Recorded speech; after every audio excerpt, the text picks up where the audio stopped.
Voici les titres qui seront développés dans ce journal. Le Premier ministre, ministre de l'administration territoriale et de la décentralisation, le général de division Abdoulaye Meiga, a bouclé hier sa visite au Japon par une rencontre avec les Maliens vivant à Tokyo. Vous aurez plus de détails dans cette édition.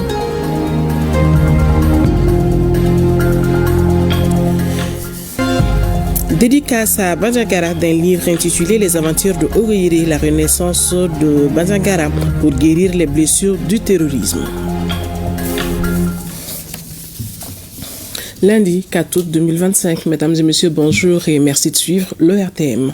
Le Premier ministre, ministre de l'administration territoriale et de la décentralisation, le général de division Abdoulaye Meiga, a bouclé hier dimanche sa visite au Japon par une rencontre avec les Maliens vivant à Tokyo. Il leur a apporté des nouvelles du pays avant de les saluer pour leur apport dans la réussite de la transition. Les Maliens vivant au Japon ont apprécié les actions en cours au pays. Le point avec nos envoyés spéciaux Mamadi Koné et Aliou Touré. Après avoir présidé le lancement de la Journée nationale du Mali à Osaka, le Premier ministre chef du gouvernement a pris en toute simplicité le TGV direction Tokyo comme un passager ordinaire. Le général de division Abdoulaye Meiga et sa délégation prennent place dans les wagons numéro 10 pour parcourir environ 600 km. Comme lors de ses précédentes sorties à l'extérieur du pays, le Premier ministre respecte une tradition qui tient à cœur le président de la transition, à savoir accorder un moment d'échange à nos compatriotes établis à l'extérieur. La rencontre du jour est une occasion pour le chef du gouvernement d'apporter à nos compatriotes du Japon des nouvelles fraîches du pays. Dans son discours, l'ambassadeur du Japon, le général de division Didier Dako, a fait un aperçu sur les Maliens vivant dans les 7 pays de sa juridiction. Au total, ils sont 700 Maliens, dont 250 au Japon. Et ces Maliens travaillent pour la plupart comme employés dans les usines de manufacture. Et l'arrivée des premiers Tunkaranke maliens au Japon remonte à la fin des années 80. On compte aussi une soixantaine d'étudiants répartis sur différentes universités à travers le pays. Des étudiants pour certains qui arrivent dans le cadre des bourses octroyées par le gouvernement japonais et pour d'autres à leur propre compte. Une autre catégorie de jeunes arrive dans le cadre du sport, évoluant dans les clubs sportifs des universités. Ils poursuivent des formations diplômantes en relation avec leur niveau. Tout comme au Japon, on retrouve des Maliens dans les autres pays de la juridiction de l'ambassade du Mali au Japon. La communauté malienne au Japon, par la voix du président du Haut Conseil de base des Maliens du Japon, a exprimé sa reconnaissance aux autorités de la transition. La communauté malienne n'a pas de doléances particulières, dira son président, mais quelques préoccupations. La salle était remplie, il y avait des Maliens qui voulaient voir M. le Premier ministre de leurs yeux à cause de leur admiration envers ce grand homme de notre pays.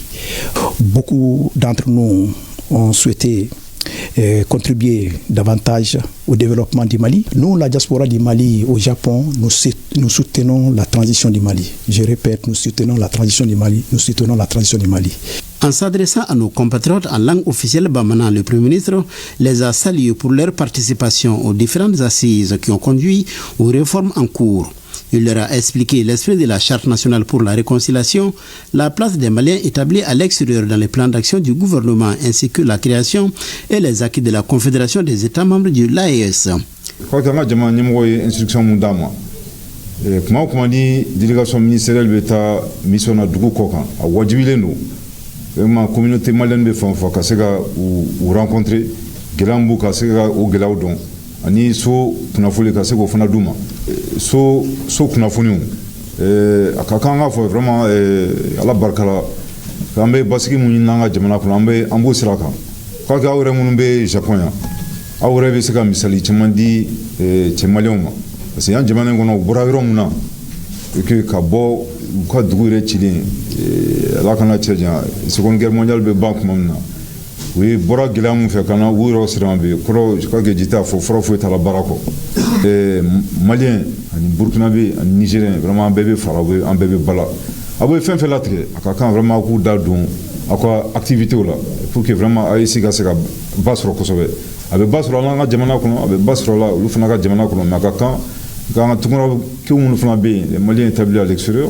non le fana ka segu seno pour que ay siga dum bala chomina parce que nga jamana vraiment akira Mali akira Burkina akira Niger anga bobore la anga herebore la mais donc vraiment albi ala ka sega ay si kisi la ka sega antama tanga tungarange munbe k'aw fo k'aw waleɲuman dɔn. Je crois que JT ye mun fɔ ani ambassadeur fana mun fɔ a bɛ mɔgɔw nimisi cɛ wasa kosɛbɛ parce que n'i ko ko cɛ Mali ambassadeur tɛ général kelen tɛ ambassadeur ye maliyɛn fɛn fɛn bɛ cɛ dugu kɔ kan Mali drapeau de b'aw bɛɛ lajɛlen bolo aw bɛɛ de ye Mali ambassadeur ye. Le Premier ministre boucle ainsi sa mission au Japon et entame demain celle au Turkménistan où il doit prendre part à la 3e conférence des Nations Unies sur les pays en développement sans littoral. L'enseignement arabe au Mali, défis et solutions, c'était le thème de la cérémonie de sortie de la 7e promotion du département arabe de l'université Yambo-Ologem. La promotion porte le nom de feu Dr Omar Khan, l'un des combattants pour la création du département arabe à la faculté des sciences, des lettres et du langage. Les sortants, c'était plutôt la cérémonie, c'était le samedi dernier de août au CICB. La cérémonie était placée sous le parrainage du président du Haut Conseil islamique, Chérif Ousmane Madan Haïdara. Des précisions avec Aminata Vrima Wedraogo et Oumarouka Traoré.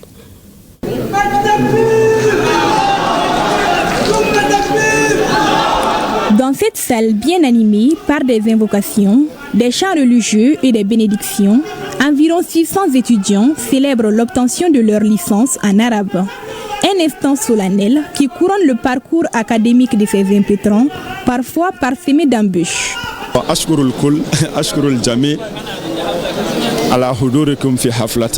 Avoir ce diplôme, ça nous permet de continuer nos études, de faire master. Bon, demain, on peut être des cadres, on peut être des professeurs des universités. Je tiens à dire aux étudiants sortants, ils n'ont qu'à essayer de continuer. Il y a le chemin devant eux. 7e promotion du département arabe, elle est baptisée Feu Dr Omar Khan. Au-delà de la maîtrise du Coran, la langue arabe n'a plus aucun secret pour cette promotion 2020. Raison pour les leaders religieux d'encourager et de féliciter ces nouveaux diplômés. C'est la 7e promotion. Ça a été débuté par beaucoup de difficultés, mais beaucoup de courage. Donc on les souhaite une réussite dans leur vie. Obtenir la licence n'est pas chose facile. C'est le fruit de plusieurs années d'efforts, de patience et de sacrifices.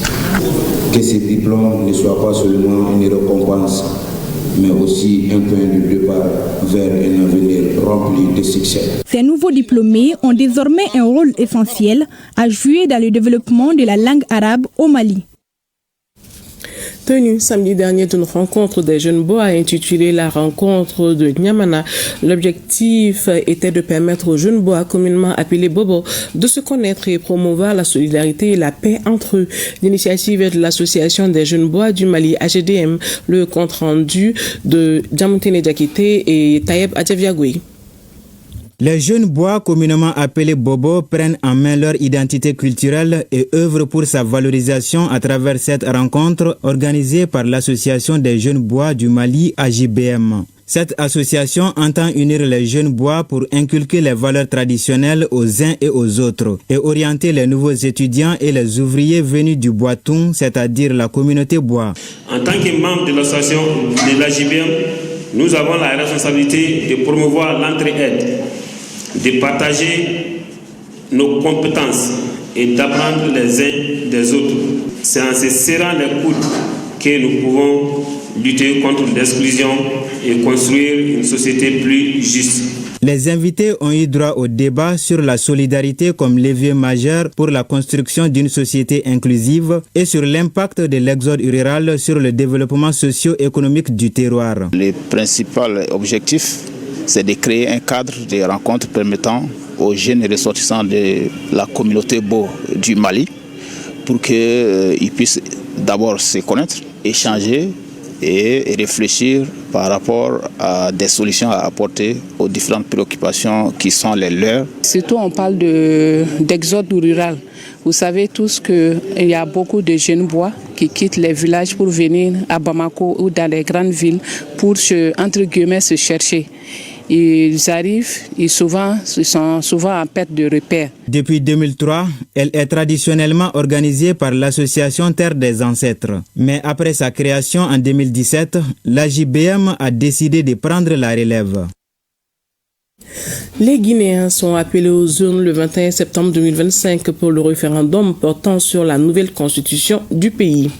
Avant cette échéance, la représentation diplomatique de la Guinée-Conakry au Mali multiplie la rencontre d'informations sur ces importants événements et le contenu du projet de cette nouvelle loi fondamentale. Le samedi 2 août 2025 était une journée consacrée au lancement officiel de la campagne de vulgarisation à l'intention des Guinéens vivant au Mali, au Burkina Faso et au Niger. C'était à la résidence de l'ambassadeur du Mali, de l'ambassadeur de Guinée au Mali.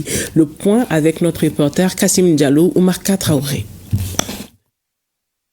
À moins de 2 mois du référendum de la nouvelle constitution guinéenne prévue pour le 21 septembre prochain, une grande rencontre à l'initiative de l'ambassadeur de Guinée-Conakry au Mali. Il s'agissait au cours de ce meeting d'informer les Guinéens vivant au Mali, ceux du Burkina Faso et du Niger sur le contenu du projet de la nouvelle constitution guinéenne qui sera soumis à leur vote. Entouré de certains de ses proches collaborateurs, l'ambassadeur de Guinée au Mali, Abdoulaye Fofana, a durant près de 2 heures expliqué dans les moindres détails le contenu de ce nouveau projet de la loi fondamentale. Ce meeting d'aujourd'hui, certes, une étape très importante dans la vulgarisation de la nouvelle constitution, mais nous irons directement vers vous dans les communes, les lieux de rassemblement des Guinéens, les lieux de travail des Guinéens. Partout où les Guinéens sont en grand nombre, nous viendrons exposer sur le projet de la nouvelle constitution. Une constitution qui consacre une grande part à la diaspora guinéenne. Ce projet de la nouvelle constitution guinéenne, ainsi passé au pain fin par les diplomates guinéens à ses compatriotes du Mali, du Burkina Faso et du Niger, comporte 28 innovations, dont l'instauration de la période de sûreté de 30 ans avant toute révision constitutionnelle. La constitution est plus qu'un texte, elle est la boussole de notre vie nationale, la garantie de nos droits et le socle de notre avenir commun. C'est pourquoi j'invite tous les Guinéens résidant au Mali, dans toute leur diversité, à se procurer de ce projet de constitution, à le lire, à le comprendre, à en discuter. Voilà pourquoi cette campagne de vulgarisation sur le projet de la nouvelle constitution guinéenne va se poursuivre auprès des Guinéens partout où ils se trouvent jusqu'au référendum prévu en septembre prochain. D'ores et déjà, la représentation diplomatique de la Guinée-Conakry au Mali avait organisé des rencontres d'information sur cet important rendez-vous et le contenu du projet de la nouvelle loi fondamentale les 21, 23 et 25 juillet 2025. Un atelier de restitution pédagogique des activités d'adaptation et de résilience au changement climatique s'est tenu dans l'amphithéâtre de l'IPR-IFRA de Katibougou mercredi dernier. Cette cérémonie avait pour but de restituer les pratiques mises en œuvre par le programme JAS, Programme Justice et Stabilité au Sahel. Ce programme JAS est financé par le Royaume-Uni à travers the Forgan Commonwealth et Development Office, PCDO, un reportage de Adama Traoré. Le Mali est confronté à des variations climatiques fréquentes. Cette situation engendre la pauvreté et l'insécurité alimentaire au Sahel.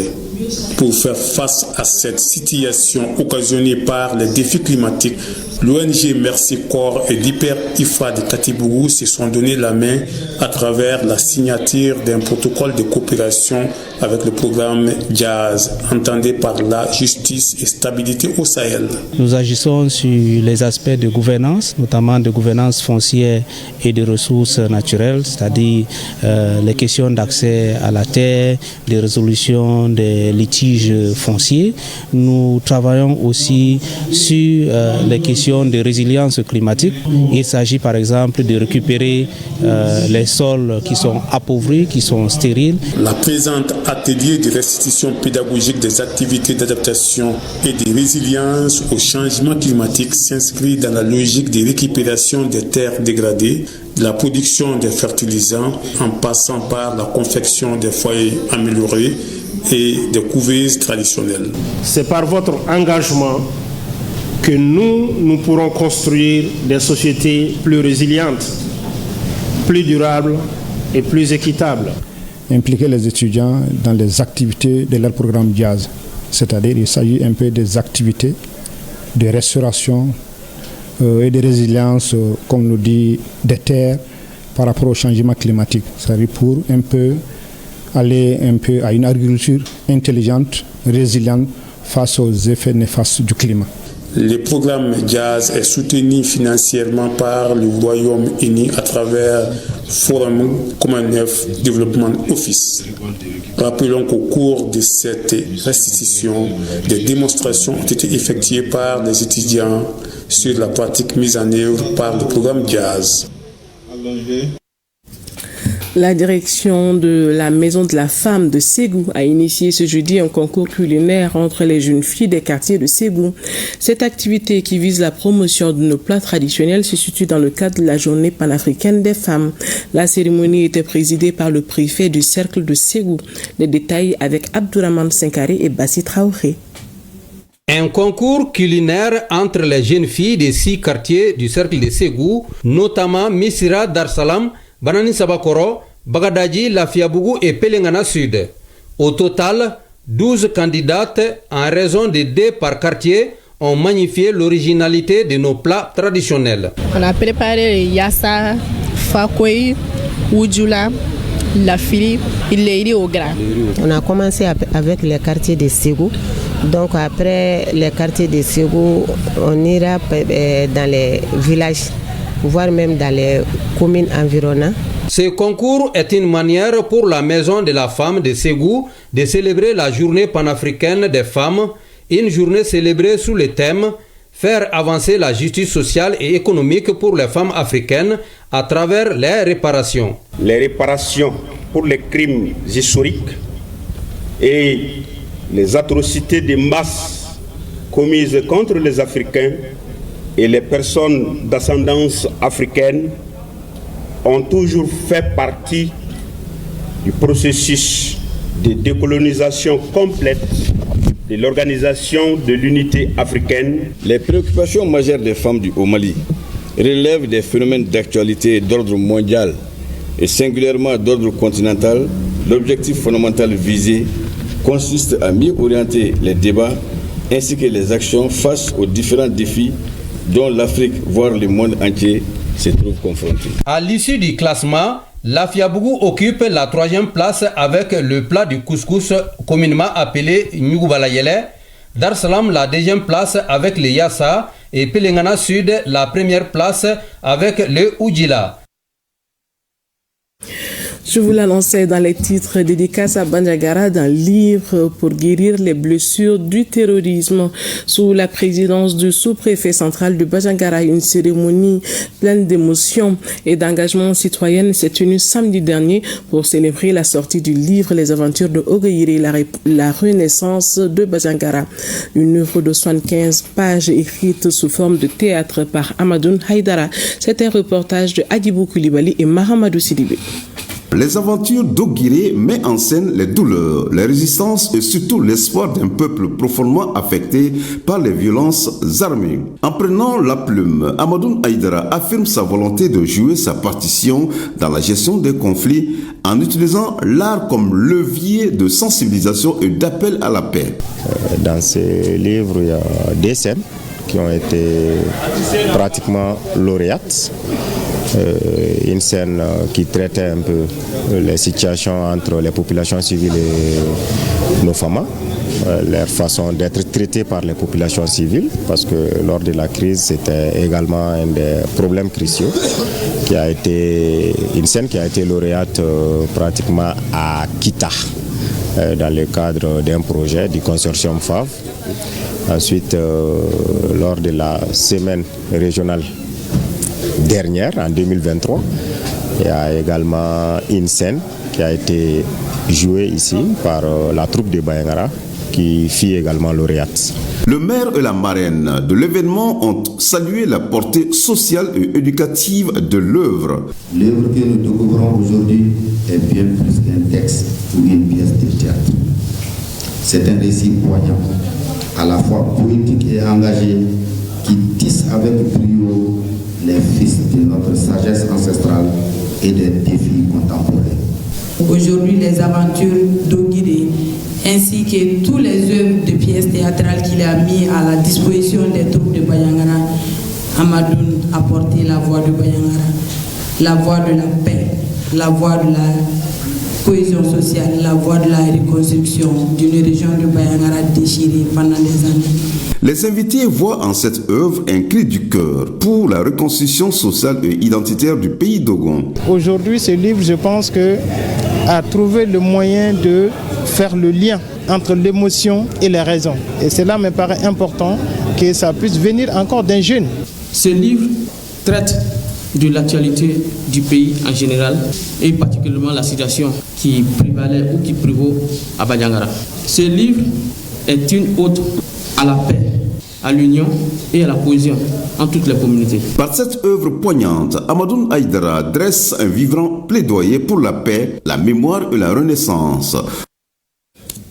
Fin de la semaine locale artistique et culturelle dans les régions de Taoudéni et Tombouctou. Des prestations artistiques et culturelles ont couronné les différentes étapes de cette célébration qui a engagé les communes du cercle de Gourmararous à Tombouctou et dans la région de Taoudéni, les cercles d'Ashura et Arawan. C'est un reportage de Nadim Babasissé, Foussini Samake et Yakouba Kone. Les communes de Rarous, Serere, Banikan et Hamza Koma dans le cercle de Gourmararous ont magnifié cette phase locale de la semaine artistique et culturelle Tombouctou 2025. Avec en toile de fond des prestations des troupes en danse traditionnelle, ensemble instrumental, solo de chant et pièces de théâtre.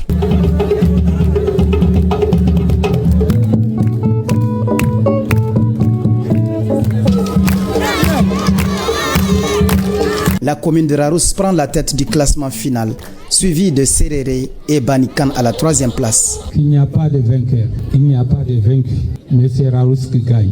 La participation des 4 communes a honoré les cercles de Rarous.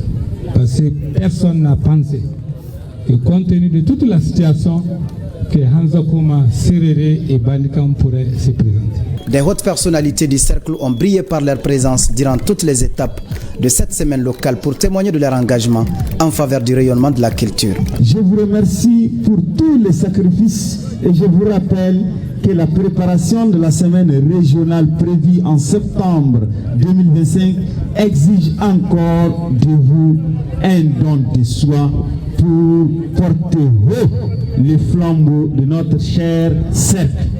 Je demande à la population un accompagnement à hauteur de souhait à cet effet.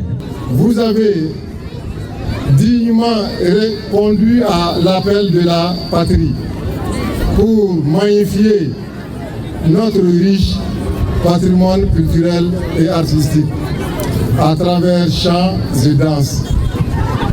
Au son de nos instruments traditionnels de musique, vous avez tissé aussi des liens d'amitié et de camaraderie qui permettront de consolider davantage. Ces démonstrations prouvent à suffisance que le cercle de Gourmararous regorge des talents inspirants pouvant revivifier la culture sur toutes ses dimensions. Le cercle d'Ashurat n'est pas resté en marge des manifestations de la semaine locale culturelle artistique dans la région de Taoudéni. Les acteurs ont exprimé leur talent à travers des prestations sur les thèmes comme la lutte contre les mariages forcés, la paix, la cohésion sociale et d'autres préoccupations nationales. Cela à travers plusieurs numéros culturels. Cette phase locale de la biennale artistique et culturelle est une première dans les cercles d'Ashurat. La troupe ici présente est composée des troupes de communes des cercles, à savoir la commune centrale d'Ashurat, la commune de Fakrouna, la commune de l'Iraka, la commune d'Al-Gattara et la commune d'Al-Matla'. Ensuite, le cercle d'Arawan a bouclé cette semaine culturelle et artistique à Taoudéni avec des troupes de ces 5 communes, à savoir Mbak Samna, Achamour, Tingel El Hadji, Ouad Lahadi et Arawan. Des numéros qui ont émerveillé les publics, surtout les nostalgiques de la culture. Cette semaine est une invitation au voyage. À travers les expositions de spectacles, chants et danses, nous allons découvrir ensemble des traditions anciennes, des expressions artistiques contemporaines et la créativité sans limite qui nous unit. Au terme de ces semaines locales, les acteurs culturels de la région de Taoudéni se disent confiants pour la compétition de Tombouctou 2025. C'est la fin de ce journal. Merci de l'avoir suivi. À demain. Plaise à Dieu.